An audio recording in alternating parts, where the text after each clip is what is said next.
जय श्री कृष्ण। आज बात करते हैं महाराष्ट्र की एक भक्त सक्कूबाई की।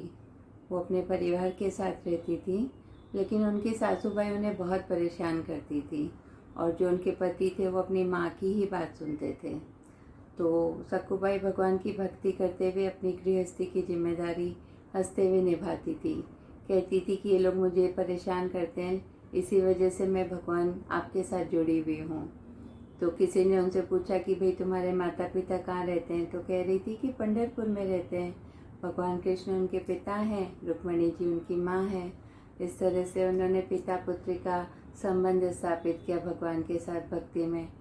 तो एक बार उनके गांव से पंढरपुर के लिए यात्रा जा रही थी। तो यात्रा पहले गांव के मंदिर में गई, तो सक्कूबाई ने अपनी सासूबाई से पूछा नहीं और मंदिर चली गई। तो वहाँ पे किसी औरत ने देखा कि सक्कू तो इधर है, तो जाके उसकी सासूबाई को बताती है।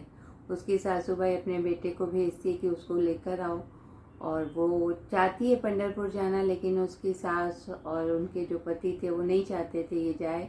उन पे अत्याचार करते हैं, उन्हें परेशान करते हैं और उन्हें ये वापस चली नहीं जाए इसके लिए एक बार बांध देते हैं रस्सी से।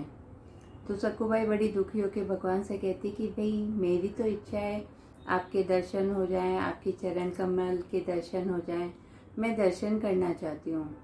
भगवान उनकी प्रार्थना सुनते हैं। एक महिला के रूप में आते हैं भगवान और उससे कहते हैं कि तुम पंढरपुर जाना चाहती हो। बोलती हाँ।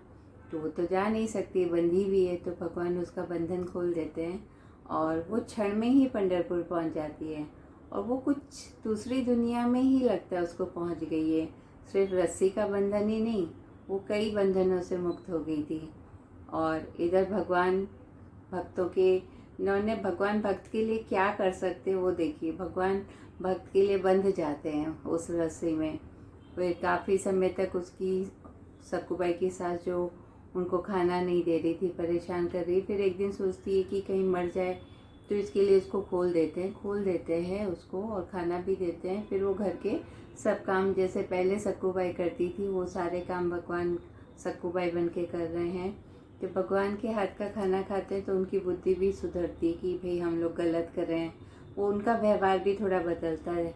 और उधर जो सक्कूबाई पंढरपुर पहुंची, दर्शन की भगवान के, उसके बाद तो वो इस देह से ही मुक्त हो जाती है। उनको जो अद्भुत आनंद मिलता है दर्शन करने के बाद, तो वहाँ पे उनकी मृत्यु हो जाती है। क्योंकि उन्हें जो दर्शन किया सब कुछ पा लिया, कुछ पाने के लिए शेष नहीं था। तो उनके गांव के एक व्यक्ति ने देखा, अरे ये तो सक्कू है, इसकी मृत्यु हो गई है, इसके घर में खबर देनी चाहिए। तो वो घर जाता है बताने। तब तक रुक्मणी जी सोचती कि ये सक्कू की मृत्यु हो गई, उधर मेरे पति देव सक्कू का रोल अदा कर रहे हैं। तो वो उसको अपने ध्यान से तब से जो सक्कूबाई की मृत्यु हो गई थी उनको जीवन दान देती है। और सक्कूबाई क्षण में ही अपने घर पहुंच जाती है। और भगवान सक्कू को आते हुए देखा, उसको बोला अब तुम संभालो अपना घर, और भगवान चले जाते हैं अपने धाम। तो जो आदमी गांव वहाँ पंढरपुर से समाचार देने आ रहा था कि भाई तुम्हारी सक्कूबाई की मृत्यु हो गई, तो देखता है सक्कूबाई तो घर में काम कर रही है। तो कह रहा है उसकी सासूबाई से कि ये सक्कू है या सक्कू का भूत, देख लो तुम लोग, क्योंकि सक्कूबाई की तो मृत्यु पंढरपुर में हो गई थी। तो उसकी सास और पति कहते हैं कि भाई सक्कू तो कभी पंढरपुर गई ही नहीं। तो बोले सक्कू को बुलाया जाता। तो सक्कूबाई आती है और बताती कि भाई ऐसे मुझे एक महिला आई थी, बंधन से मुक्त किया था और मैं चली गई थी और वहाँ मेरी मृत्यु हो गई थी। प्रभु कृपा से मैं वापस जीवित हुई और वापस आ गई अपने घर पे। तो उसके सास ससुर सक्कूबाई सब ऐसे हो जाते हैं कि भगवान ही थे जो आके सक्कूबाई का जो रोल था, जो उनका काम था, वो सब संभाल रहे थे।